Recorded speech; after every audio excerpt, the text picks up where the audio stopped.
ആരോമലിനെ കുറിച്ച് പറയുകയാണെങ്കിൽ ആരോമല് ആള് കുഞ്ഞാണെങ്കിലും ചെറിയ ആളല്ല കേട്ടോ, ഇച്ചിരി വലിയ ആള് തന്നെയാണ്. അച്ചീവ്മെന്റ്സിനെ കുറിച്ചൊക്കെ ഞാൻ പറയാം.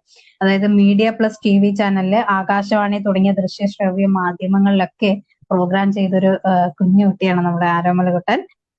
സഫ്ദർ ഹാഷ്മി കലോത്സവത്തിലെ വിജയിയാണ്.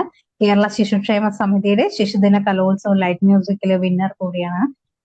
ശൈവപ്രകാശ സഭ 2023 നടത്തിയ ക്ലാസിക്കൽ മ്യൂസിക്കിലെയും ലൈറ്റ് മ്യൂസിക്കിലെയും 1ാം സ്ഥാനം കരസ്ഥമാക്കിയ ഒരാൾ കൂടിയാണ് ആരോമല്. നാദം കേരള സ്കൂൾ കലോത്സവം 2023 കലാപ്രതിഭാ പുരസ്കാരം നേടിയിട്ടുണ്ട്. 2023 താലൂക്ക് ശലഭമേളയിൽ പങ്കെടുത്ത 4 ഇനത്തിലും A+ നേടി 1ാം സ്ഥാനം കരസ്ഥമാക്കിയ ആരോമലാണ് നമ്മുടെ മുന്നിൽ ഇരിക്കുന്നത്. Global film TV music award 2024 ONV കാവ്യാലാപന മത്സരത്തിലെ 1ാം സ്ഥാനം ജേതാവ്. Kalanidhi centre for Indian arts and cultural സെന്ററിന്റെ വയലാർ ദക്ഷിണമൂർത്തി സംഗീത പ്രതിഭാ പുരസ്കാരം നേടിയിട്ടുണ്ട്.